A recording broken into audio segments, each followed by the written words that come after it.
Apa prestasi Islam selain bakar gereja? Nggak. Ada yang lain lah banyak. Agak aneh-aneh nih, ngawur nih yang nonton nih. Yang bongkar candi kan. Wah, senyumanmu menawan juga gitu. Aku suka sama senyumanmu. Tapi aku cowok. Mereka mikir Al-Quran itu adalah sebuah creature, makhluk. Tapi ya, makhluk atau bukan? Ayo, stop. Sekarang saya tanya, makhluk atau bukan? Jangan, nggak mau digebukin. Ayo, Nggak mau digebukin.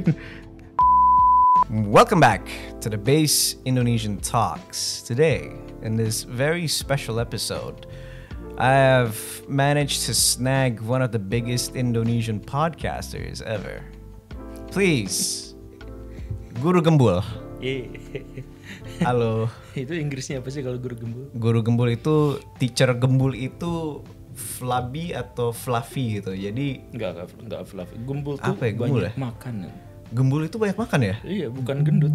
Kalau banyak makan. KBBI apa? Apa KBBI? Di kamusnya Gembul itu apa? Iya, banyak makan. Banyak makan? Banyak makan. Aduh, kurang tahu ya, karena Nah, kalau bahasa misalkan Inggrisnya apa tuh bahasa Inggris? berarti ini ya, berarti big eater teacher ya. Gimana ya? Nggak mungkin gluttonous sih. Nggak mungkin gluttonous teacher sih. Itu agak beda banget sih. Tapi ya, thank you sudah datang kepada Base Indonesian Talks, Guru Gembul. Ya, perkenalan. Terima kasih karena sudah diundang. Iya. Sama-sama. Saya Bazar. Oh, saya Kadrun. Iya. Wah, oke. Nggak keluar dari mulut gue, by the way. Oke. Jadi hari ini gue mengundang Guru Gembul untuk berbicara banyak sekali, banyak hal. Karena gue penasaran nih, dan Guru Gembul sebagai guru, dan sepertinya guru mempunyai banyak sekali jawaban ya. Kalau misalkan di Indonesia kan katanya kalau misalkan punya pertanyaan, tanya aja ke guru. Guru itu mempunyai banyak jawaban, jadi saya tanya kepada Guru Gembul. Oke. Saya juga membuka kemarin tuh, gue membuka polling untuk Base Indonesians untuk nitip pertanyaan, dan menurut saya nih pertanyaannya menarik nih. Agak out of pocket sih, tapi smoking, kejar aja semua. Mana saya tantangin pertanyaan. Siap. Oke, berarti nanti kita saya tinggal langsung bersembunyi.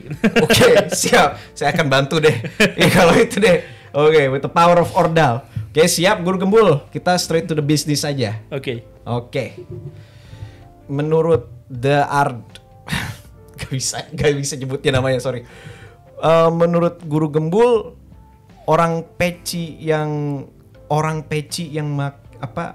goblok yang pakai peci itu layak nggak pakai peci? Hah? Apa itu maksudnya? Ya nggak tahu juga. Orang goblok yang pakai peci itu boleh atau enggak, atau layak atau enggak? Layak pakai peci atau enggak?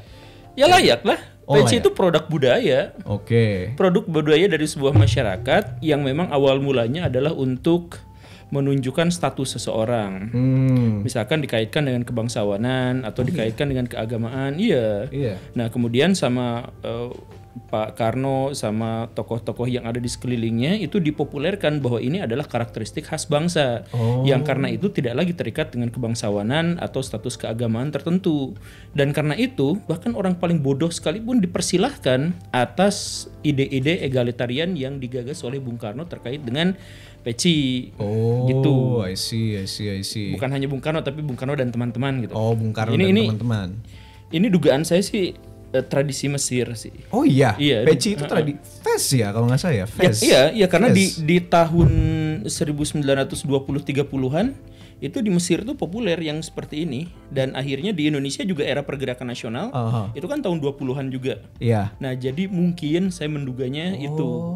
Karena pada waktu itu di Indonesia itu yang sedang bergolak itu adalah pertempuran antara ide pan-islamisme, kemudian nasionalisme, sosialisme termasuk juga komunisme, dan demokrasi. Jadi, nah pergulatan itu pada akhirnya memunculkan Pancasila. Pancasila itu mewakili dari setiap ideologi yang kemarin berkembang. Tetapi maksud saya pan-islamisme itu kan bergejolaknya tuh di Timur Tengah tuh. Itu banyak yang pakai ini. Nah, mungkin diadopsi di sini gitu. Mungkin gitu ya. Mungkin aja banyak mahasiswa Indonesia pas waktu itu pergi ke Mesir terus pakai ginian ya. Tapi warna peci di Mesir emang warna hitam ya? Hitam ya? Iya. Saya kira warna merah. Salah satu yang kemudian berlanjut kesejarahannya itu adalah gerakan Ikhwan. Ikhwanul Muslimin. Iya. Oh iya. Nah itu iya, kan iya, sempat tahu, ketemu tahu, juga tahu. sama Pak Natsir gitu kan. Iya, Nah itu Natsir. pecinya kayak gini. Oh, iya. Beberapa di antara temanya itu pecinya Iya, kayak gini. saya tahu tuh Ikhwanul Muslimin tuh yang gagasannya itu yang sekarang dipegang sama PKS kalau di Indonesia. Enggak, PKS sekarang nggak ngikut ke Oh situ. nggak ikut ke Ikhwanul lagi? Saya nggak tahu ngikut kemana sekarang itu. Ya, their own thing lah. udah distorsinya udah terlalu Iya. besar. Oke, terus udah gitu. Oh iya, Ikhwanul Muslimin ya. Iya. Baru mulai saya udah main belum. Biasa kayak kalau podcast ada yang ngasih saya sebuah fakta baru yang saya nggak tahu. Biasanya tuh saya tuh langsung main blown gitu. Oh gitu. Langsung kayak wah anjir iya juga ya, kayak ngeblank gua. Gitu. Ya udah saya juga. Iya. Oh bener saya ngeblank. Oh. Baru tahu saya. 5 minute break dah. Anyways, oke, itu baru tahu juga ya ada peci ya di Mesir ya.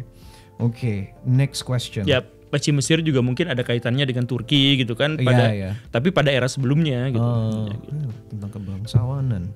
Oke, next question. Apakah Islamofobia akan menjadi isu? Apakah karena ini pada bahasa Inggris semua kan pertanyaannya kan? Oh gitu. Jadi Oke. saya gua harus sekalian translate nih. Saya harus translate juga nih. Ya udah sama saya ditranslate-nya pakai Oke. bahasa Sunda gitu. Oke, siap. Oke, nanti habis mungkin saya lemparkan ke Guru Gembul, mungkin Guru Gembul bisa jelaskan kepada pemirsa dalam Bahasa Sunda bahasa gitu. Sunda ya. Tapi Guru Gembul dari Sunda, Orang dari Sunda, saya orang Sunda. Bandung atau Bandung. Oh, Bandung. Oh, saya juga Sunda sih. Oh iya? Iya. Oh kayak Arab.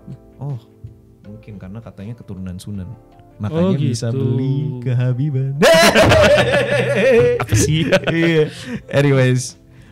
Anyways, apakah Islamofobia menjadi isu relevan kalau misalkan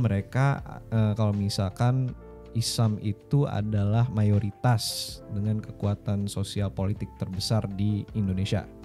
Relevan dalam arti bahwa yang dimaksud dengan Islamofobia itu adalah Islam sebagai ideologi, bukan Islam sebagai agama. Nah, jadi di Indonesia itu sebenarnya permasalahannya adalah Islam terhadap ideologi. Apakah Islam itu boleh mencampuri urusan-urusan privat di Indonesia dan itu dilindungi atau diakomodasi oleh undang-undang, atau tidak seperti itu? Apakah misalkan Islam sebagai agama itu hanya untuk ranah privat saja, atau bahwa negara harus melibatkan unsur-unsur syariah Islam itu dalam bernegara? Nah kan itu pertanyaan-pertanyaannya sebenarnya, bukan apakah orang Islam layak untuk diterima di Indonesia, bukan seperti itu kan, tetapi terkait dengan ideologi yang dimaksud. Nah jadi Islamofobia di tengah negara mayoritas Indonesia adalah hal yang terlihat dengan sangat jelas. Bukan berarti saya seperti itu, tetapi fenomena ada orang-orang yang ketakutan terhadap misalkan penegakan syariat Islam dan sebagainya, dalam konteks bahwa dia pun sebenarnya adalah seorang muslim. Jadi muslim yang beragama Islam tetapi tidak berideologi Islam.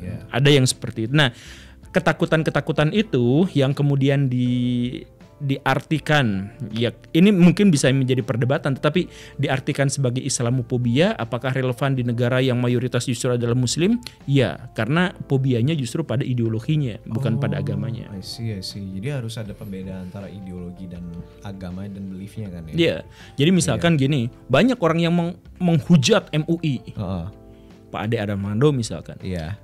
Beliau muslim. Iya. Nah, tapi kena MUI yang dianggap sebagai representasi dari ulama, tapi dilawannya yang orang Kristen di Indonesia nggak ada yang berani mengkritik MUI. Pasti, yang Hindu Buddha nggak ada yang berani.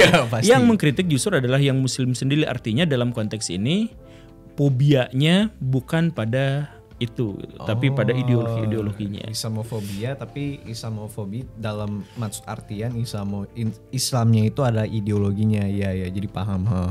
Bisa juga ya jadi. Dan penjelasannya bisa lebih panjang, boleh nggak sih? Boleh. Silakan. Dan ini menjadi masalah yang banyak terjadi dan hanya secara eksklusif dimiliki oleh Islam kalau di Indonesia. Iya. Karena Islam itu memiliki syariat. Jadi kalau misalkan kebanyakan agama yang kita kenal bersifat esoterisme saja, hanya spiritual dan paling jauh ritual, maka dalam agama Islam ada kepercayaan bahwa agama ini pun adalah ada dimensi yang legalismenya itu ada, yang kemudian dikenal sebagai syariat. Nah inilah yang kemudian menjadi perdebatan bahkan sebelum Indonesia merdeka itu sudah terjadi perdebatan di situ yang menyebabkan konstituante mentok dan akhirnya kembali ke UUD 45 Bung Karno itu, yaitu perdebatannya itu terletak tepat pada apakah Indonesia layak untuk memasukkan lebih banyak unsur-unsur agama Islam atau tidak. Itu jadi perdebatannya itu panjang itu di situ. Oh, gitu ya. Iya gitu. Makanya dia jadi otoriter ya. Apanya? Bung Karno. Iya, Bung Karno pada waktu itu otoriter itu mengambil, dia langsung ngejek habis-habisan Bung Hatta kan. Bung Hatta nih, ini makan tuh ideologi yang selama ini kamu perjuangkan. Ketika partai-partai politik dipersilakan untuk ngomong seenaknya, maka mereka akan memuja kelompoknya sendiri, idenya sendiri, bukan kelompok masyarakat. Jadi yang satu, Masyumi dan NU berjuang agar Islam itu diterapkan dalam kehidupan yang lebih intens dalam bernegara, sedangkan PKI dan PNI berkolaborasi untuk menolak gagasan-gagasan itu. Perdebatan di antara dua kelompok itu nggak usai walaupun udah bertahun-tahun dan akhirnya Bung Karno, nah makan sendiri nih ide ini. Hatta nih, Bung Hatta, ya udah saya mengundurkan diri kalau misalkan kamu terus-terusan menginginkan otoritarian. Ya emang saya menginginkan otoritarian karena kalau nggak kayak gini terus. Nah ini kan munculnya dimulai dari perdebatan ini. Fakta lagi, mind blow lagi. Selama ini saya mengira Bung Karno salah, tapi itu ternyata ya the truth, the kenyataannya di belakang situ ya. Iya. Wah, memang demokrasi itu adalah sesuatu yang emang kita perhatiin chaotic sih. Dan kalau misalkan apa yang dibilang sama Bung Karno itu betul, berarti ya itu tercerminkan dengan apa yang terjadi pasca reformasi. Iya, betul. Iya. Makanya saya bilang ini perdebatan ini adalah perdebatan yang bahkan terjadi sebelum Indonesia merdeka. Jadi ini perdebatan yang langgeng. Makanya kalau misalkan dilanjutkan, Bung Karno itu kemudian berpidato, etnosentrisme itu buruk, fanatik pada agama itu buruk, tapi yang lebih buruk daripada itu adalah partai politik. Karena partai politik akan menjadikan etnosentrisme dan fanatik agama sebagai tunggangan untuk mendapatkan kekuasaan. Sekarang relevan kan pernyataan itu? Relevan sekali itu. Iya, itulah makanya berulang. Kalau misalkan kita hidup di zaman Pak Harto, nggak akan hidup kita keluar dari pintu itu. Oh, hidup kalau saya hidup. Oh iya betul. Iya betul. Kalau saya nggak hidup. hidup juga. Oh kenapa? Kan ditemenin sama saya. Oh iya. Jadi saya nanti tinggal ngomong, saya punya orang dalam. Oke. Iya. Oke, siap. Dia tidak akan menyentuh orang-orang ilahi. Oke. Apa sih ini ngomongnya? Tapi lumayan menarik juga karena apa yang dibilang sama Guru Gembul ini emang relevan sekali dengan zaman sekarang dan apa yang terjadi pasca reformasi. Jadinya parpol-parpol ini jadi menunggangi banyak sekali isu. Kayak awkwardnya itu pas waktu Pak SBY naik banyak banget reformasi undang-undang yang terjadi dan mereka tuh berbau konservatif gitu.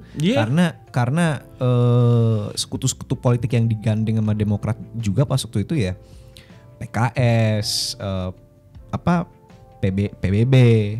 Ya, jadi bukan hanya itu ide sebenarnya itu. Jadi gini, agama dijadikan alat untuk mendoktrin orang dan melanggengkan kebodohan. Iya. Jadi agama dipakai untuk itu. Jadi kan jahat banget itu. Iya, jahat sih. Jahat banget.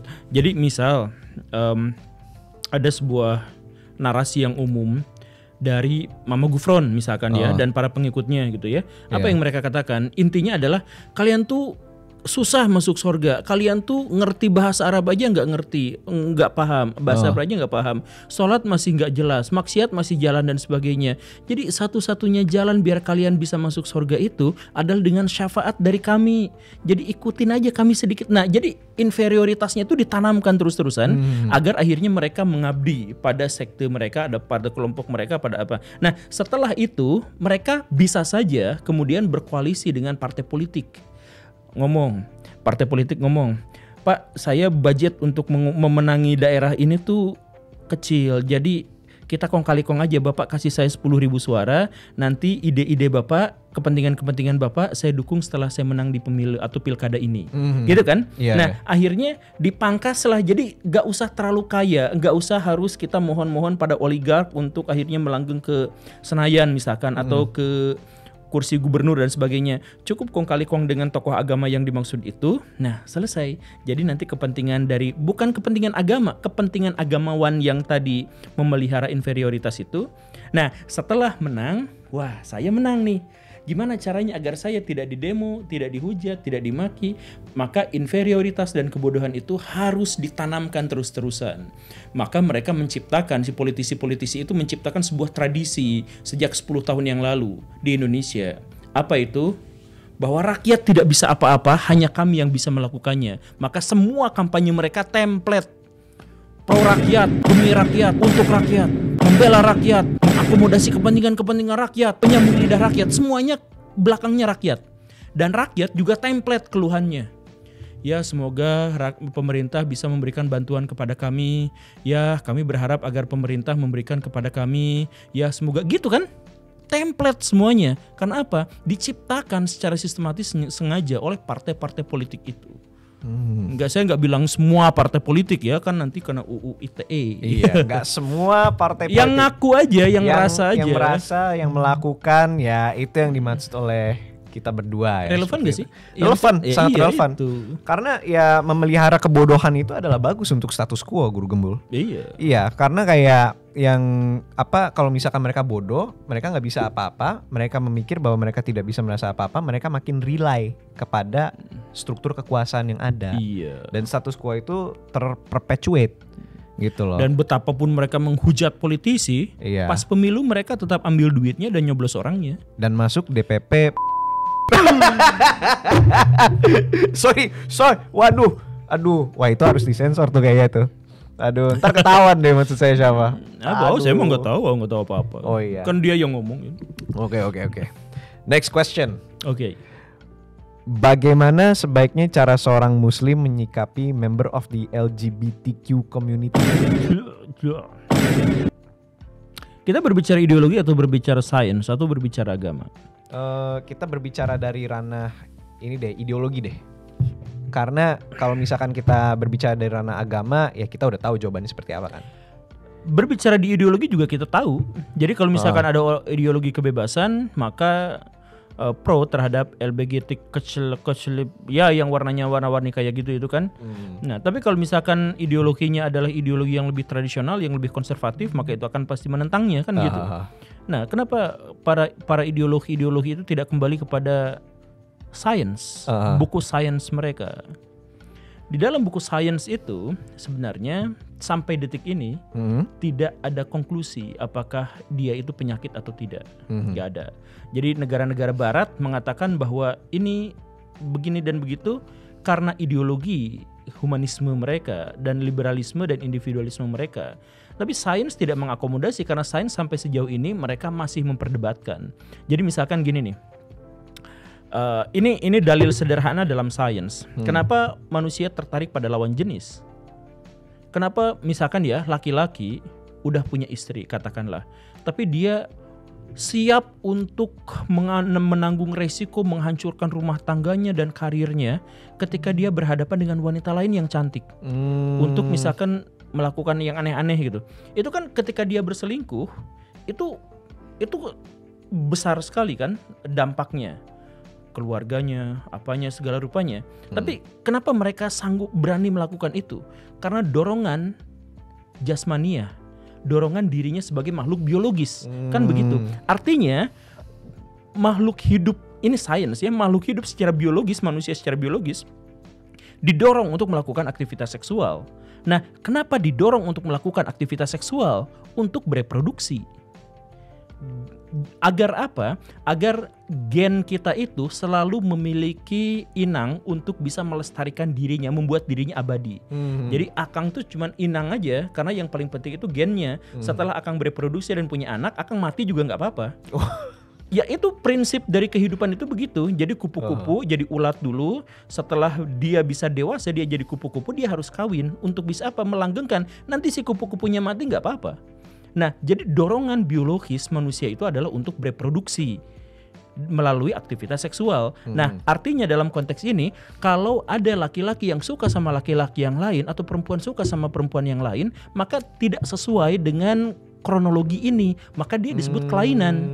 I see. Karena laki-laki dengan laki-laki tidak menghasilkan reproduksi. Oh. Dalam konteks itu gitu kan. Iya. Nah, tetapi kita juga melihat misalkan dalam konteks lain bahwa manusia itu aseksual sebenarnya. Oh, kenapa bisa kayak gitu? Itu menarik sekali. Jadi loh, manusia itu statement itu. bukan hanya suka pada lawan jenis. Manusia suka aktivitas seksual dengan keragaman fetis yang macam-macam. Bahkan cowok-cowok di sini ngaku aja bisa orgasme hanya dengan dijepit pakai daun pintu. Gimana tuh, Is? Ya kan? Ya kalau misalkan ada yang mau itu gitu ya. Ya tapi maksudnya seperti itu. Yeah. Nah jadi variasi seksual ini tidak mengindikasikan bahwa manusia harus selalu seks sampai dengan reproduksi. Iya. Nah dalam konteks inilah akhirnya dalam dunia sains belum mencapai konklusi apakah LGBT itu kelainan atau tidak. Gitu kan? Iya. Nah, jadi kalau misalkan kita perdebatkan, akhirnya perdebatan ini gak akan mengarah pada sains, tapi pada ideologi atau pada agama, atau pada ideologi yang ditampung sama agama. Nah, jadi kalau misalkan di Indonesia, bagaimana sikap saya terhadap LGBTQ dan sebagainya? Saya dengan kacamata, dengan pendekatan yang tadi itu sains, saya akan tetap mengatakan bahwa LGBTQ itu adalah kelainan. Tetapi sebagai manusia saya tetap akan menghormati mereka yang memiliki kelainan, karena kalau misalkan ada orang-orang yang memiliki kelainan ya bukan dibully. Iya betul. Iya, tapi sampai sejauh ini saya tetap pendekatannya sains ya. Saya tetap akan mengatakan bahwa itu kelainan dalam konteks bahwa itu pada akhirnya tidak akan menghasilkan reproduksi. Ini menarik loh Guru Gembul, karena pandangan Guru Gembul itu mengatakan bahwa orang yang mempunyai orang yang LGBTQ itu mereka yang mempunyai kelainan. Tapi konklusinya adalah kalau misalkan lu punya kelainan bukan berarti lu dihujat, lu dibully. Kita justru harus menghormati mereka. Orang cacat bukan berarti mereka harus dibully kan? Iya kayak gitu. Karena jarang sekali orang-orang yang saya ketemu yang mereka mempunyai pandangan LGBTQ yang seperti Guru Gembul itu membawa sebuah pesan yang lumayan humanis sih. Tapi saya nggak bilang mereka itu cacat, saya bilang mereka itu kelainan. Iya kelainan, iya I see. Bukan. Koreksi. Jadi kalau misalkan cacat tuh ada penderitaan yang mereka tanggung atau ada kekurangan yang mereka tanggung. I see. Yang transgender, nah itu cacat. Oke. Kalau menurut Guru Gembul, kalau misalkan mereka di Indonesia nih, pandangan Guru Gembul apa? Kalau misalkan mereka sebagai komunitas di Indonesia dan mendorong sebuah inklusi trans kepada masyarakat Indonesia sama halnya seperti yang di Amerika. Mereka bikin komunitas karena mereka diasingkan atau disingkirkan, makanya bikin komunitas. Komunitas itu kan tempat mereka berlindung kan. Iya betul sih. Iya, jadi ya sejauh mereka mendapatkan persekusi maka layak mereka untuk bikin komunitas. Oke. Ya gitu aja, simple. I see. Ada beberapa pihak yang mengatakan kalau misalkan seks sesama jenis itu walaupun tidak untuk tujuan reproduksi itu adalah play. Itu adalah permainan. Betul. Nah, apakah itu masih dianggap kelainan atau emang orang suka play aja? Ya, orang jadi gini, kita ambil salah satu penelitian paling jadul dalam konteks ini tuh yang dilakukan oleh McKinsey. Jadi dia bilang bahwa murni homoseksual itu sedikit sekali, mungkin hanya 4%. Dan heteroseksual asli juga lebih banyak daripada itu, tetapi tetap minoritas. Yang banyak itu adalah homoseksual sekian persen, homoseksual sekian persen. Dia bikin sampai 6 range gitu. Nah, jadi yang benar-benar murni, yang dia benar-benar tidak suka, dan yang ini. Nah, salah satu indikasi pada penelitian selanjutnya, salah satu indikasi bahwa kita tuh sebenarnya ada di tengah-tengah, mungkin bisa ke arah homoseksual atau ke heteroseksual, itu adalah ketika kita benci sama mereka. Jadi itu adalah bentuk resistensi. Jadi kenapa kita resisten? Karena kita berisiko ke arah sana gitu. Jadi kalau misalkan ada yang jijik banget sama yang namanya homoseksual, mungkin dia ada di range tengah-tengah yang berisiko kalau kena salah pergaulan jadi benar-benar homo. Oh, jadi maksudnya benar-benar proyeksi ya? Kayak semacam proyeksi ya? Iya betul. I see. Iya, jadi ketika kita berisiko pada sesuatu yang menurut kita kan kita jadi resisten gitu kan. Iya, sesimpel itu gitu. Nah, makanya ciri dari orang yang jadi kan misalkan ada komunitas LGBT yang mengatakan kenapa jauhi kami, tidak nular kok? Nular. Secara saintifik nular. Karena apa? Ya karena tadi sebagian besar orang itu ada di range di mana dia itu bisa aja belok jadi homoseksual atau heteroseksual. I see. Tidak untuk semua orang, tapi bisa menjadi seperti itu gitu. Jadi menurut Guru Gembul itu seksualitas adalah spektrum ya? Atau McKenzie menurut McKenzie. Dan dia juga sebenarnya metodologi penelitiannya kacau. Oke. Tapi saya ambil referensi itu untuk mempermudah bahwa sebenarnya dalam hal ini kita tuh gak bisa sepenuhnya menyebut bahwa dia itu adalah homoseksual apa. Ya bagian terbesarnya adalah masalah-masalah biologis, masalah genetis. Tetapi sangat mungkin juga adalah masalah sosial. Karena itu kita selesaikan dengan masalah-masalah sosial. Maksudnya kalau misalkan ada orang yang punya ideologi bahwa LGBT itu harus kita tentang, ya sudah kita tentang saja. Tetapi manusianya itu adalah manusia yang sama seperti kita gitu. Jadi ya anggap aja itu sama seperti saya gitu ya, anggap aja itu kelainan. Ya tapi ya wajar. Berarti pesannya di sini kita harus misahin dari orangnya dan ideologinya ya. Iya. Karena kadang orang kalau misalkan membawa sebuah resistensi itu kadang membabi buta, nggak melihat itu orang atau itu ideologi. Iya, udah babi buta lagi. Ya kurang lebih sih. Tapi semoga aja saya berdoa agar mereka tidak babi buta gitu. Enggak lah orang. Iya. Masa babi? Insyaallah. Moving on to the next question. Okay. Smoking. Why did Muslims got talent? Muslims got talent. Kenapa Muslim itu berdosa kalau misalkan mereka meminjam duit dengan interest tuh bunga, rimba. Itu seharusnya bank dong yang dapat dosanya. Kenapa tuh? Enggak, Jadi, nah ini juga adalah salah satu masalah besar di kalangan kaum muslimin, di mana kaum muslimin itu sekarang gagal untuk mengadopsi gagasan-gagasan esensial dari Islam, dan mereka malah memilih produk budaya yang mengantarkan Islam. Jadi misalkan ginilah, kita itu bahkan kaum muslimin banyak yang menghujat Islam demi membela pesantren. Karena apa? Karena pesantren membawa simbol-simbol Islam, akhirnya yang dibela bukan ide-ide Islamnya tapi pesantrennya. Jadi kalau misalkan saya mohon maaf, ada pesantren yang kiai-kiainya cabul, misalkan ya, saya mohon maaf, nggak semuanya gitu, cuman kalau ada yang seperti itu, maka ketika itu dipolisikan, banyak orang-orang yang akan marah karena mengira bahwa pesantren itu adalah Islam atau simbol Islam sehingga tidak boleh diganggu gugat. Kalau misalkan kita menolak misalkan kurikulum pesantren, banyak yang marah-marah karena mengira bahwa itu adalah sakral. Padahal pesantren dengan segala kurikulumnya adalah produk budaya, bukan agama, bukan Islam. Jadi banyak yang cabul, jangan ditangkap karena itu adalah orang pesantren. Itu kan berarti menghancurkan ide-ide Islam demi produk budaya yang membawa simbol-simbolnya. Begitupun dalam hal ini bank, riba dan sebagainya. Ketika misalkan ditanya tentang ekonomi syariah dan sebagainya, yang dibawa bukan dasar-dasar Islam, bukan ide-ide Islam tentang kesejahteraan, tentang egalitarian dan sebagainya, tetapi tafsiran-tafsiran abad ke-8, 9, 10, 11, 12.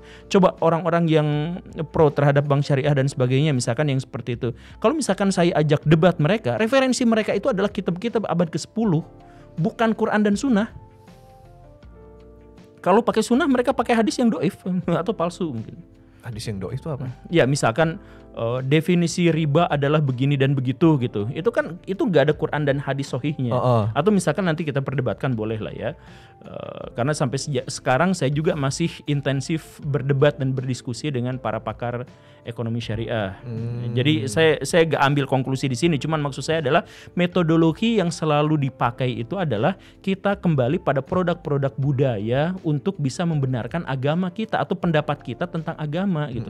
Kenapa kita nggak misalkan ambil dari esensi paling mendasarnya Quran dan hadis misalkan, lalu kemudian kita bawa itu pada realitas hari ini. Jadi misal ya, Imam Syafi'i berhadapan dengan sebuah masalah di zaman itu. Dan itu kemudian dia bawa Quran dan Sunnah ke zaman itu kan. Itu relevan, itu bagus, itu jenius. Sekarang yang kita lakukan adalah kita berhadapan dengan satu masalah, kita bukan kembali ke Quran dan Sunnah, kita kembali kepada pernyataan Imam Syafi'i. Padahal Imam Syafi'i justru adalah adaptasi untuk di zaman itu gitu. Itu kan gitu. Itu prakteknya disebut apa kalau misalkan kita mendengarkan figur dan ulama, apa ijtihad ya, apa? Istihad Istihad ya? bukan istihad. Bukan Istihad itu berarti kita mencoba untuk memecahkan masalah yang tidak ada di dalam Quran dan Sunnah jawabannya. Takwid ya, apa ya? Lupa. Taklid Ya? Nah, kalau taklid itu adalah kita berpendapat sesuai dengan otoritas orang tertentu gitu. Berarti takwid ya? Apalagi itu? Apa? Sorry. Barusan istilahnya tuh apa konsepnya? Taklid ya? Taklid itu bahasa Sundanya itu turut munding gitu. Oh, turut munding ya? Yeah. Jadi kita turut munding kepada Imam Syafi'i ya? Misalkan. Dan itu juga sebenarnya hal yang lumrah, saya juga tidak menyangkal itu. Jadi misalkan Akang nih datang ke Bandung, ke rumah saya. Kang, nanti ikutin aja motor saya ya gitu. Oke, ya itu kan taklid namanya. Iya, taklid. Karena Akang merasa bahwa tidak memiliki pengetahuan di Bandung, saya mengetahuinya, ya udah saya mempercayakan otoritas pengetahuan itu kepada saya. Ya gitu kan wajar. Jadi sama kayak istilah itu ya, apa kalau misalkan ngedengerin manut ke pemerintah, ulul azmi bukan ya? Apa lagi ulul azmi? Ulul azmi bukan ya? Apa ini maksudnya ulul azmi? Ulul azmi itu nabi. Nabi-nabi yang memiliki keistimewaan. Kenapa jadi ulil amri mungkin maksudnya? Ulil amri ya? Oh, ulil amri. Ulil amri apa? Ya ulil amri itu pemimpin. Oh, nurut ke pemimpin. Iya, nurut kepada pemimpin. Ulul amri. Oh, gitu. Waduh, kelihatan Ini banget. orang sekuler tuh gini nih. Lornya dikit banget ya. Ya potongan-potongan seperti saya ini memang kayak gitu semua. Iya, gak apa-apa. Iya, tapi kita selalu terbuka untuk mengetahui konsep-konsep baru sih. Okay. Gitu. Kalau dari saya pribadi ya nggak tahu yang potongan saya yang lain kayak gimana. Maksudnya kayak gini. Anyways, on to the next question. Kenapa era tadi itu belum dijawab sebenarnya lah ya. Oh, yang mana? Yang tadi itu kenapa muslim yang riba gitu? Muslim yang riba. Katanya kan karena itu produk apa? Nah, ya oke, tapi saya jelasin jawaban. Tadi sebenarnya saya jawabin metodologinya. Sekarang saya jawabin kesimpulannya. Oke. Jadi gini, kenapa riba itu dilarang dalam Islam atau kelebihan itu dilarang dalam Islam? Karena di zaman dulu tuh bayangin ya, ada orang yang butuh duit. Iya. Karena itu dia minjem. Dikapitalisasi. Boleh minjem ke saya asal nanti lebih. Kan kurang ajar tuh. Iya, udah jadi memanfaatkan orang yang sedang kepepet, itu kurang ajarnya nggak ketulungan gitu. Itu kaum pinjol-pinjol itu kan gitu. Iya, nah, itu di zaman dulu. Di zaman sekarang peminjaman itu ada dalam sebuah sistem ekonomi yang besar. Jadi ketika bank misalkan bukan hanya fasilitas yang meminjamkan, tapi juga memang seluruh transaksi keuangan itu memang muter-muternya di perbankan kan. Nah, karena itu ada pegawainya, ada gedung yang harus disewa, ada apa dan sebagainya, maka pinjam meminjam itu menjadi sebuah sistem yang sama sekali berbeda dengan pinjam meminjam dulu yang tidak ada sistem. Nah, ini sama-sama disamain artinya riba. Nah, sesuatu yang sangat-sangat berbeda tetapi dianggap sama. Dan akhirnya diambil kesimpulan hukum yang sama. Makanya sekarang kaum muslimin debatnya gak beres-beres karena logical fallacy-nya kena gitu di situ. Jadi dua hal yang berbeda, ada di dimensi yang berbeda, definisinya jelas berbeda, tapi gara-gara ada sama-sama ada kelebihan dari pinjaman, akhirnya disebut bahwa itu adalah riba. Ini beda banget. Nah, itulah jawabannya ya.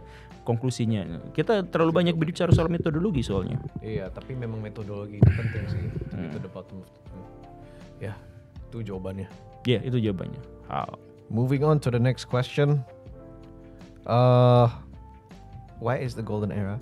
Kenapa era keemasan Islam itu hilang? Gone. Berhenti, selesai. Dan apa yang kita harus lakukan untuk mengembalikan era keemasan Islam, golden era of Islam?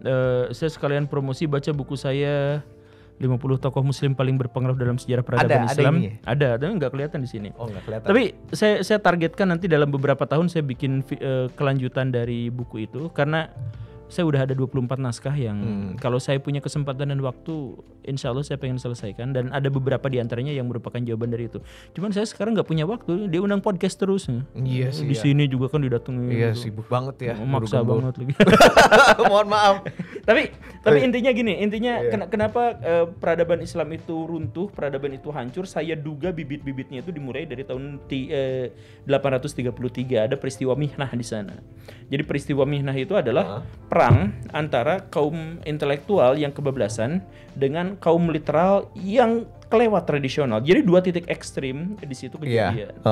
Nah, si penguasa pada waktu itu berpihak pada kalangan intelektual yang kebablasan itu, sehingga dia bikin, jadi dia sangat demokratis tapi untuk memperjuangkan demokrasinya dengan cara yang otoriter.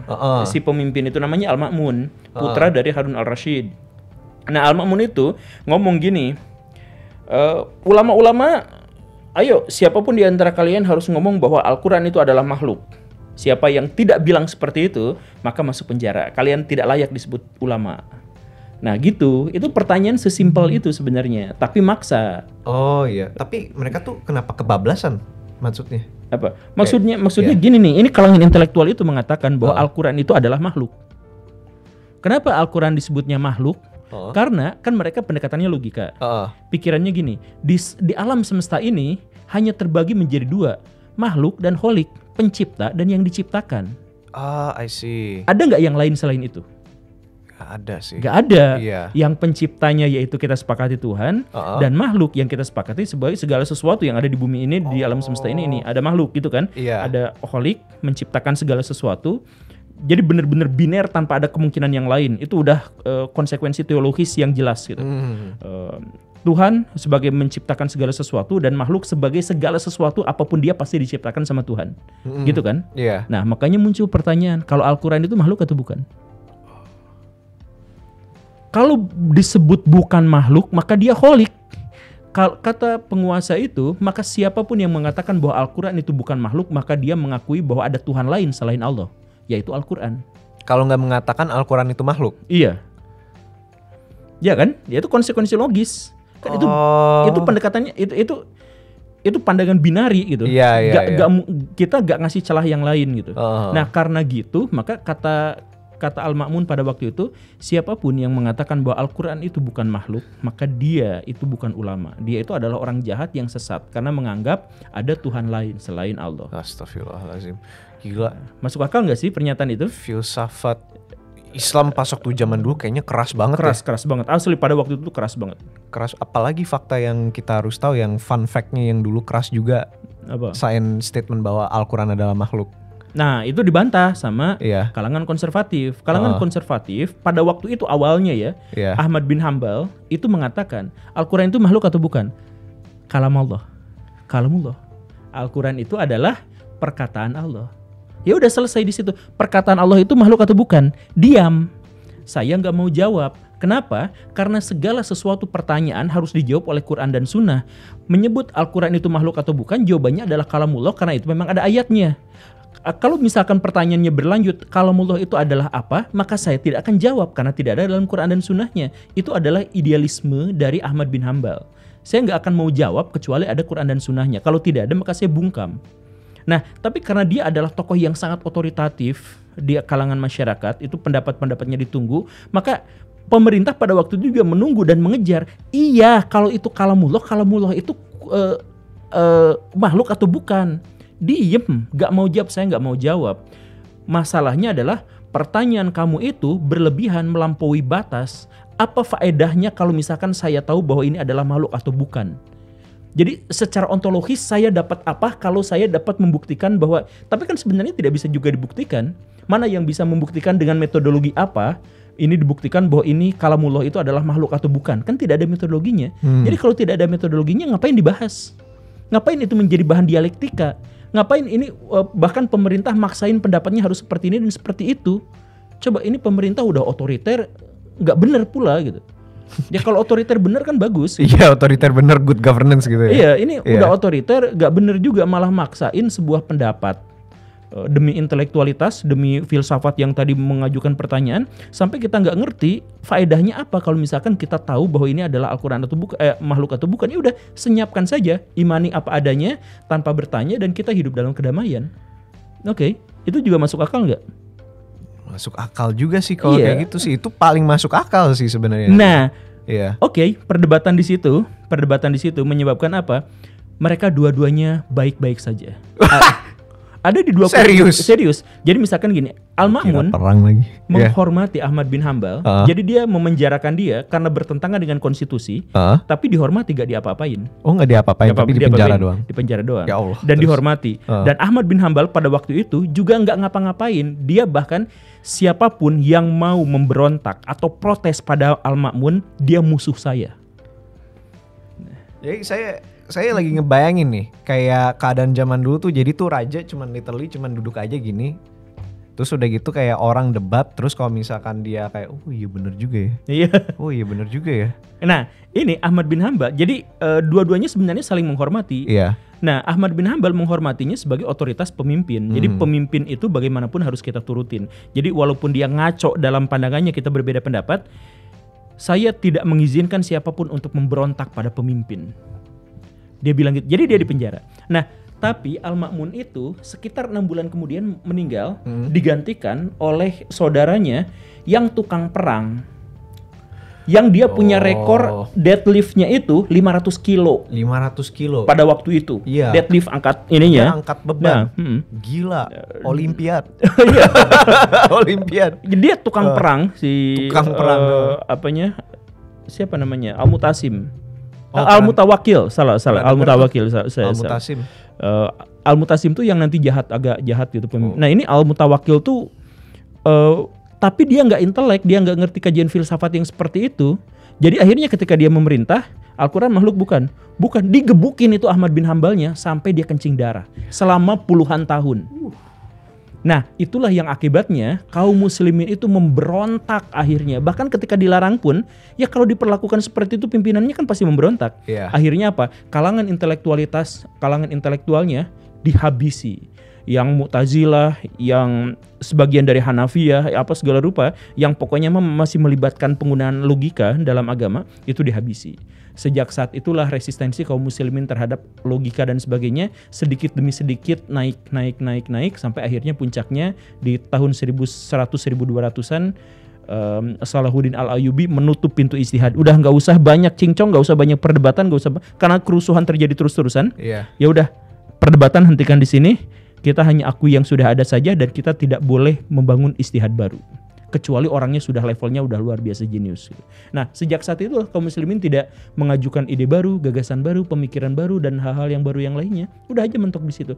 Jadi dari tahun 833 sampai tahun 1100 sekian ya. 1 tahun menjelang Salahuddin Al-Ayyubi wafat itu mengeluarkan fatwa itu kan. Jadi pintu ijtihad ditutup, hanya 4 mazhab aja dan seterusnya. Nah, udah di situ kepanjangan. Nah, disitulah kaum muslimin berhenti untuk berinovasi. Nah, datanglah Mongol, udah selesai. Datanglah Mongol. Pakai koda. Aduh, gila. Enggak gila. Salahuddin baik-baik saja. Bukan itu maksudnya. Oh, bukan. Maksudnya tuh kayak ternyata era era keemasan Islam itu hancur gara-gara orang kebanyakan mikir ya. Awalnya ya.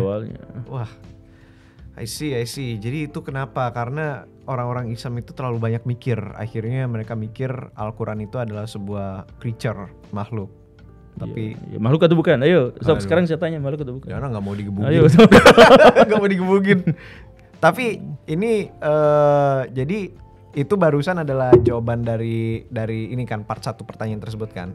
Pertanyaannya ada 2. Jadi kenapa era emas Islam itu selesai dan kenapa dari era dan bagaimana cara membangkitkan kembali? Cara membangkitkannya kembali atau mungkin mengambil unsur dari era emasan Islam itu dibawa ke sini, apa yang paling bagus? Saya percaya bahwa sebentar lagi atau dalam waktu tertentu kita akan bisa menemukan kembali kejayaan itu ketika saya sudah semakin terkenal dan punya otoritas.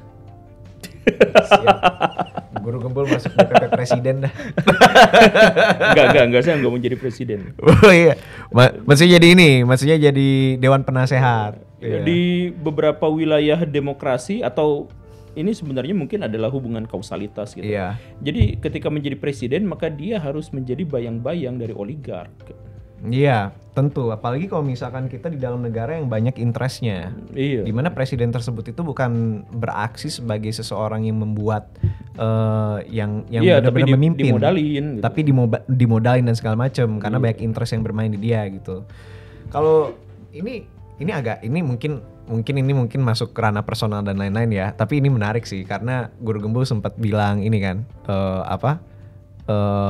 kalau misalkan Guru Gembul dan ntar makin terkenal akan memulai sebuah era emas keislaman kan. Iya, amin. Iya.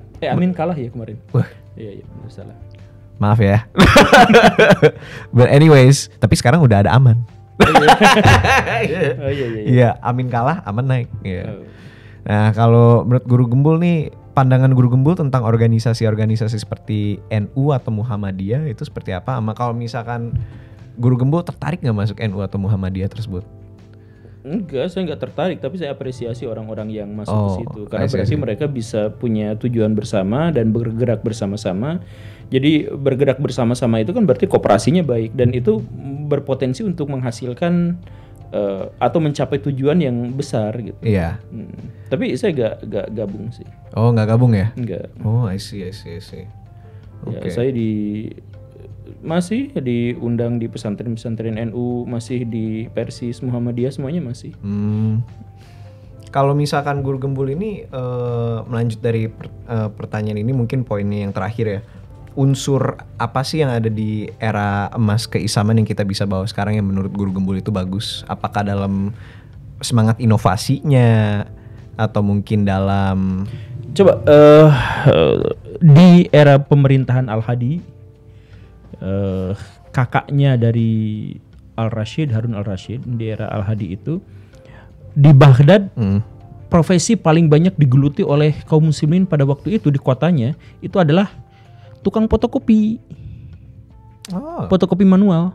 Fotokopi manual, jadi mereka tulis ya? Iya. Karena apa? Karena betapa girangnya, terobsesinya masyarakat pada waktu itu terhadap ilmu pengetahuan. Jadi buku apa aja difotokopi gitu. Ya bukan fotokopi ngik gitu ya, tapi ditulis tangan, di semuanya itu diterjemahkan, semuanya. Jadi makanya di sana itu di zaman Abbasiyah itu ada tukang bersih-bersih itu pagi dan sore itu rutin untuk tukang bersih-bersih kertas. Ya, begitu banyaknya kertas. Bukan restoran ini ya, bukan restoran Padang ya. Pagi sore ya. Iya. Makanya misalkan Imam Syafi'i kenapa beliau bisa sangat cerdas dan sangat itu Imam Syafi'i itu punya kebiasaan untuk minta kertas bekas ke pemerintah untuk buku tulis. Kan beliau tuh miskin, tapi ilmunya banyak. Nah, takut lupa atau apa ya cepet-cepet ditulis. Nah, tulisannya itu jadi minta berkas. Ya, di depannya ada tulisan, di baliknya masih kosong. Nah, kayak gitu. Itu bukunya Imam Syafi'i zaman dulu teh. Saking terobsesinya masyarakat pada waktu itu terhadap ilmu pengetahuan. Nah, itu yang bisa harus kita ambil sekarang. Sekarang kita jam baca paling dikit di dunia, jam nulis paling dikit di seluruh dunia, main TikTok paling lama di seluruh dunia, menghujat di media sosial paling banyak, ya itulah kita. Coba kalau misalkan kembali ke dunia Islam zaman dulu, kita balikin semuanya. Semangat inovasi dan jangan edukasi. Banyak bacot, jangan banyak ngomong, yang paling penting adalah banyak nulis dan banyak membaca. Iya, itu penting sih untuk kita terapkan, apalagi di saat-saat genting seperti ini ya. Iya. Di mana orang-orang lebih ingin mendengar daripada berpikir. Mereka ingin mendengar apa yang mereka ingin dengar. Makanya saya bersyukur saya bisa menjadi kontributor gitu untuk transisi ini. Semoga aja ke depan menjadi lebih bagus. Kemarin saya begitu terharu ketika saya datang ke sebuah universitas di luar Jawa. Kemudian itu dekan apa dan sebagainya menyambut saya dan beliau mengatakan bahwa Pak Guru, kurikulum di sini beda loh sama yang lain. Karena kurikulum di sini itu kita mengadopsi dari Guru Gembul. Waduh, itulah saya langsung menangis darah itu. Ya, maksudnya bukan GR tapi langkah saya atau visi saya ke depan bahwa saya berkontribusi atas perbaikan Indonesia dan sebagainya. Itu sedikit banyaknya sudah agak nampak sekarang gitu. Jadi luar biasa dan beliau langsung menjelaskan ini yang berubah, ini aslinya tuh begini sebelum ketemu sama Guru Gembul, setelah ketemu Akhirnya ada perubahan-perubahan sedikit di bagian ini, jadi mahasiswa nggak harus di kelas terus, tapi gini. Aduh, saya merasa mimpi itu. Saya lain kali kalau misalkan guru gembul ada di kampus-kampus lain, saya doain yang keluar itu bukan darah. Takutnya nanti guru gembul anemia. Kalau misalkan anemia, guru gembul sakit gimana-gimana. Nggak kena DBD itu. Iya, kan kita ntar ya khawatir ya. Tapi agak menarik juga sih. Mungkin off camera guru gembul bisa cerita lebih lanjut lagi itu universitas mana. Saya lumayan penasaran kurikulumnya seperti apa. Oh, jangan dilihat itu. Kenapa? Tapi itu salah satu universitas yang sangat salah satu yang terbesar. Oke. Off camera aja maksudnya. Kita bahasnya. Cambridge itu apa? Buset, Cambridge di luar Jawa ya. Emang di luar Jawa kan? Iya, Oxford. Harvard. Moving on to the next question. Apalagi ya? Di sini ini lumayan menarik juga nih. Bisakah guru gembul kita menuntut pemerintah di akhirat nanti? Gak bisa. Dan jangan berharap itu. Gak usah juga. Gak usah, ya ngapain juga. Nanti Nanti kalau misalkan kita tuntut Jokowi bertanggung jawab atas kemiskinan, Jokowi balik, yang milih saya siapa?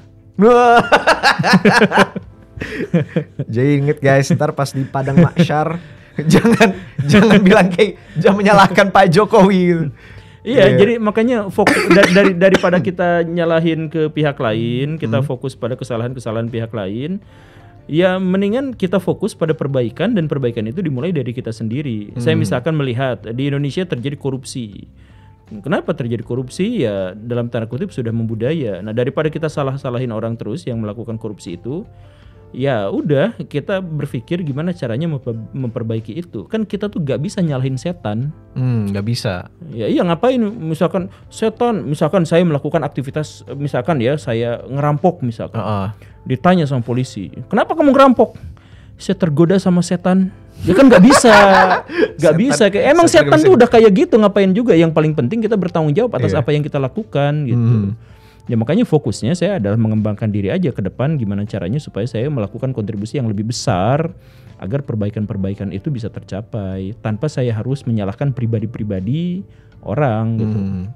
Ya yang layak disalahkan ya salahkan, tapi maksudnya tuntutan sampai ke akhirat dan sebagainya ya itu bukan urusan saya, itu biarkan Tuhan aja yang menciptakan keadilannya. Iya, reasonable sih. Pasti yang nanya ini banyak banget yang mereka ingin sampaikan ntar di padang mahsyar ya. Tapi bro, lo nggak bisa menuntut pemerintah di akhirat nanti. Nggak bisa, cuman saya nggak mau gitu. Nggak mau. Nggak ngapain juga gitu. Personally, I see. Oke, buset, di sini banyak juga. Barusan ada beberapa responses yang emang rada aneh, jadi saya skip. Tapi di sini bagus semua responses. Panjang-panjang semua. Do you think what do you do you think is falling in love before marriage is sin?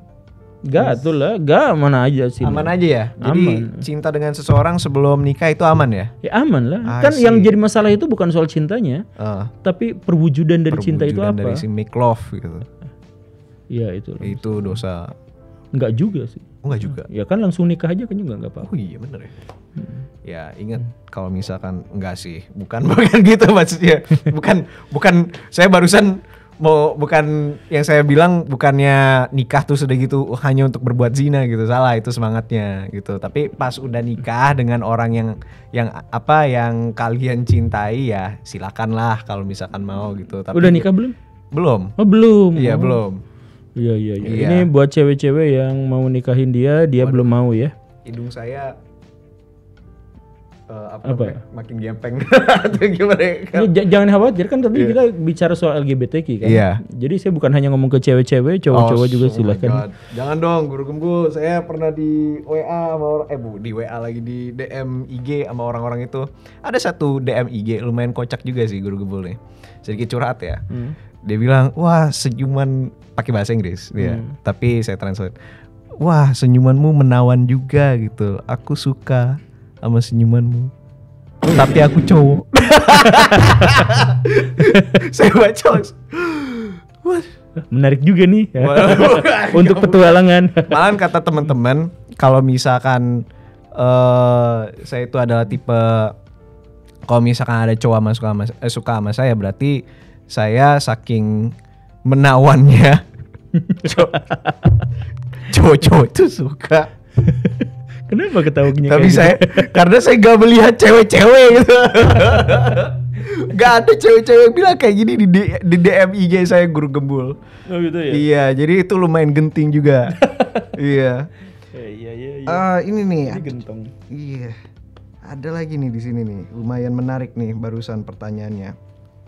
Opini, jika semua hal yang berbau agama dihilangkan dari UU di Indonesia bukan moral atau agama. Jadi orang ini nanya opininya kepada Guru Gembul. Gimana, Ben? Kalau misalkan kita di Indonesia menghilangkan semua hal yang berbau agama di undang-undang kita, menurut Guru Gembul itu gimana? Gak bisa sih, mana ada negara yang bisa kayak gitu. Iya. Ya di Amerika Serikat aja pakai One God We Trust. Iya, in God we trust kan. Iya, in God we trust. One nation under God, indivisible. Oh, saya kayak yang Inggris ya, yang misalkan mau ngangkat rajanya juga pakai istilah-istilah kekristenan gitu kan. Ya, ya karena agama itu sudah menjadi bagian dari peradaban manusia. Iya. Jadi coba bisa nggak kita ngomong dalam waktu 1 jam atau setengah jam tanpa menggunakan istilah-istilah agama? Gak bisa.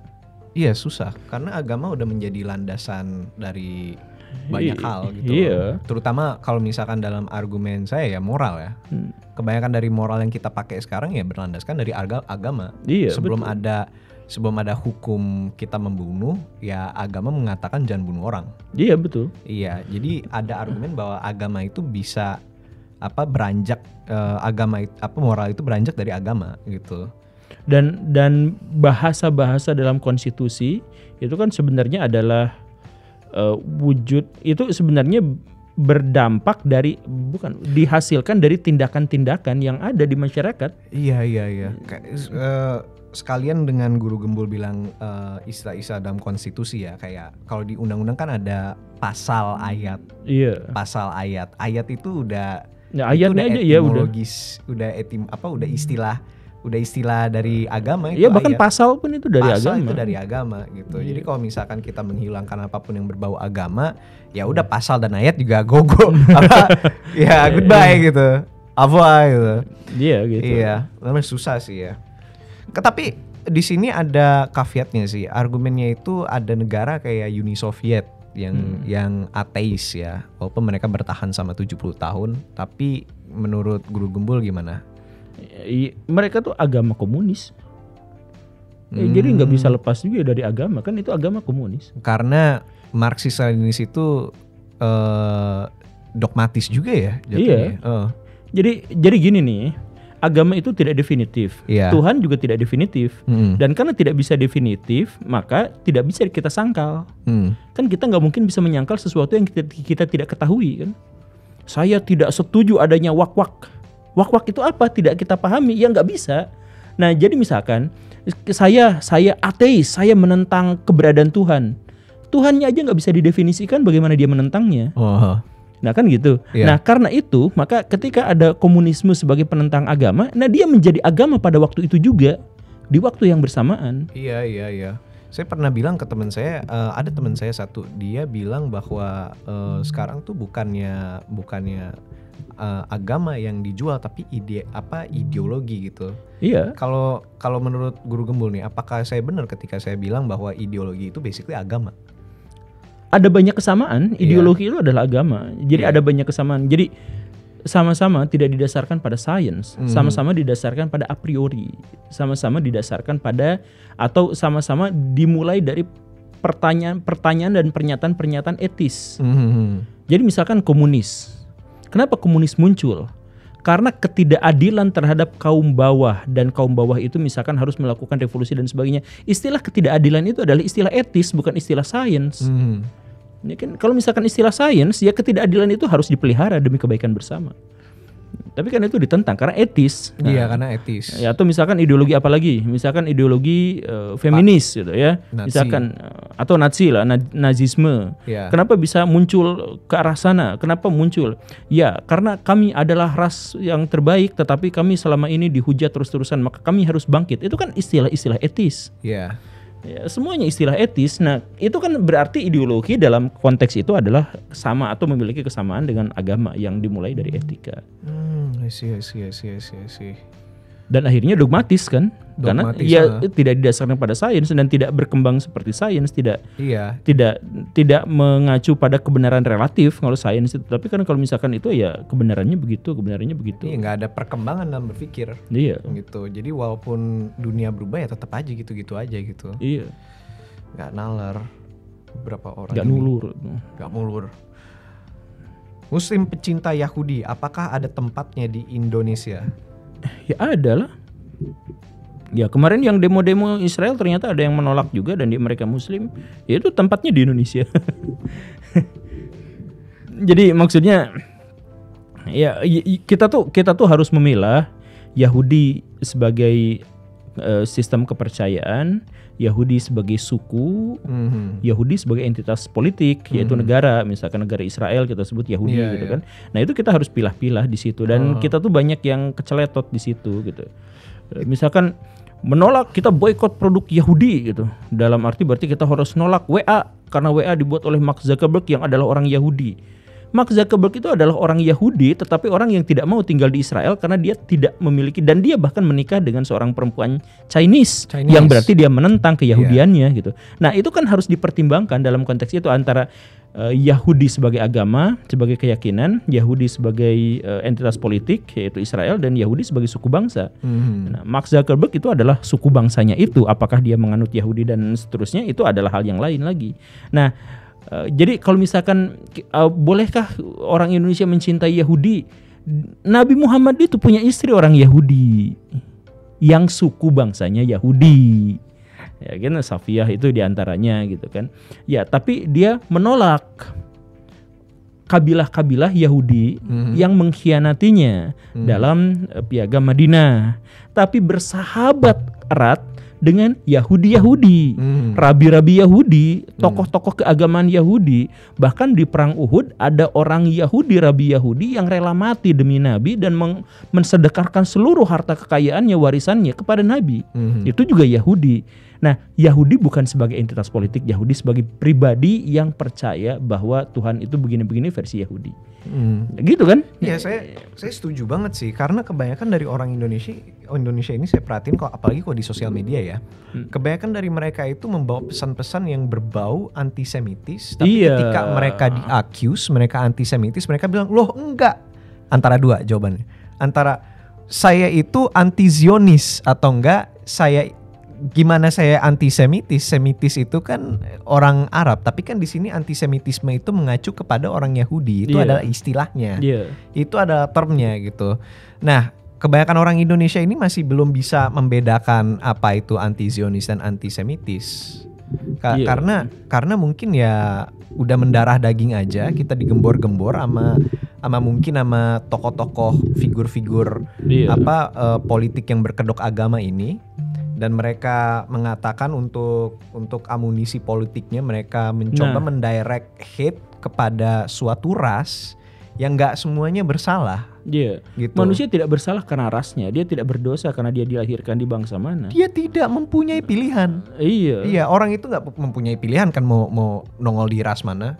Kayak saya nggak punya pilihan untuk nongol di ras Sunda contohnya. Iya.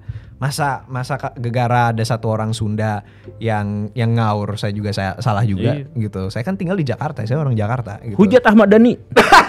Dia orang Sunda. Dia orang Yahudi.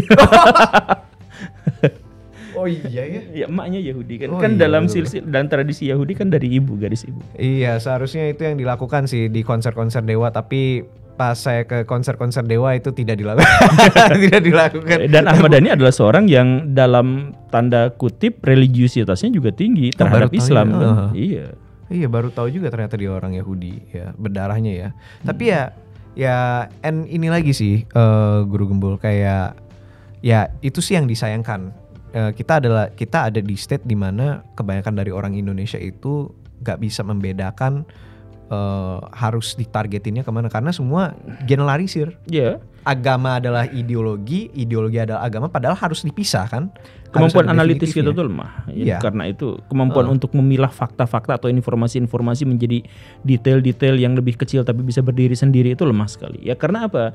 Karena sistem pendidikan kita juga tidak mengajarkan itu. Sejak kecil kita tuh dicekoki dengan materi-materi dan doktrin-doktrin. Kalau misalkan kalau pendidikan yang baik itu, yang ideal itu, waktu kecil itu kita diajarin metodologi berpikir. Critical thinking, ya metode berpikir, metode belajar, baru dia kasih materi. Kita mah dikasih materi dulu sebagai sesuatu yang stuck gitu di situ. Tapi nggak diajarin metodologinya dan nggak diajarin faedahnya apa. Jadi ontologisnya nggak diajarin, epistemologinya nggak diajarin, apa-apanya nggak diajarin gitu. Tapi langsung dikasih materi. Makanya pendidikan itu menjadi dogma, menjadi doktrin. Jadi scam itu secara definitif menjadi seperti itu. Iya, membuat orang tidak banyak bertanya karena mereka mengetahui jawabannya apa, tapi padahal jawabannya belum tentu benar gitu. Iya itu. Kayak contoh ada tabel nih di ini kan, ada tabel. Saya pernah lihat tuh di Twitter tuh. Ada tabel yang membedakan ideologi liberal, ideologi komunis dan Pancasila sama Pancasila. Di tengah-tengahnya. Iya, Pancasila. Kayak saya baca itu kayak ya Allah cringe banget gitu. Bukankah Pancasila adalah sebuah ideologi saya nggak mengatakan Pancasila itu sebuah ideologi ya. In the sense bahwa itu Pancasila itu mempunyai arus berpikirnya sendiri. Tapi Pancasila adalah sebuah kompromi. Iya betul. Political compromise. Iya. Yang nggak bisa disandingin dengan yang namanya liberalisme atau komunisme gitu. Bahkan menurut saya Pancasila aja masih nggak bisa disandingin dengan falangisme yang ada di Spanyol, sosialisme ala Spanyol tuh nggak bisa disandingkan gitu. Betul. Iya, dan untuk disandingkan seperti itu menurut saya itu misleading, sangat misleading sekali. Karena Pancasila itu balik lagi adalah kompromi dari berbagai ideologi ini agar ya balik lagi seperti kata Guru Gembul agar tidak berantem lagi gitu. Tapi selama 50 tahun tabel itu bertahan di sekolah-sekolah kita. Itu bertahan ya itu makanya. Iya. Harus banyak lagi sih pemikiran tentang apakah Pancasila itu, kita harus memahami lagi sih kayak Pancasila itu bukan ideologi tapi lebih kepada konsep kompromi gitu loh. Ini ada aspirasi yang kita hidup bersama gitu. Sila pertama adalah agama, sila kedua humanisme, sila ketiga nasionalisme, sila keempat demokrasi, sila kelima sosialisme. Iya, kita sebenarnya di Indonesia ini ada cerita horor sih sebenarnya Guru Gembul. Tahu Dr. Victor Frankenstein gak? Kaget, ini horor ya? Saya juga kaget.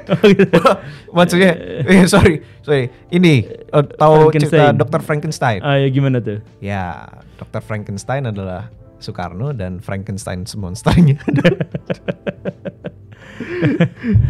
Ya itulah yang suka ada di atas kelas lah. Kita harus memahami itu ada sebuah Frankenstein's monster, tetapi itu dia yang mengatakan saya tidak terlibat dengan perkataan itu. Tapi Frankenstein's monster juga kita bisa membuat agar lebih baik juga, gitu. Cukup dipahami aja motifnya. Oke. Terima kasih Guru Gembul sudah datang. Iya. Sebenarnya banyak lagi pertanyaan di sini, tapi agak aneh-aneh, miring-miring. Yaudah, nanti kita bawa yang kedua aja. Iya, boleh. Salah satu pertanyaannya tuh masa aneh banget. Apa prestasi Islam selain bakar gereja? Enggak. Ada yang lain lah, banyak lah. Iya, ada banyak gitu. Banyak. Ada agak aneh-aneh nih, ngawur nih yang nonton nih. Bongkar candi kan bongkar candi, iya. But anyways, terima kasih udah datang ke The Base Indonesian Show, Guru Gembul. Ya, semoga perjalanan balik lagi ke Jawa Barat aman-aman saja dan thank you for appearing on my show. No smoking. Kenapa Guru Gembul sering ngomong no smoking? Gak ada masalah. Dan smoking adalah masalah? Bukan, itu kan kamus baru. Kamus baru. Gak ada masalah, bahasa Inggrisnya apa? No problem. Nah itu kan jadul banget kan. Bahasa kan dinamis, masa kita masih menggunakan bahasa-bahasa Iya, Guru Gembul itu adalah sosok figur yang berhasil mengubah. Saya bikin KBBI. Kamus Besar Bahasa Inggris. Iya, mengubah ini juga, Pak. Mengubah apa sih namanya? Aduh, bahasanya tuh yang belajar tuh kurikulum Harvard. Jadi bisa lah. Ya udah, anyways, I will see you in the next episode of the Base Indonesian Talks and bye-bye. Subscribe to the Based Indonesian Show. Dijamin halal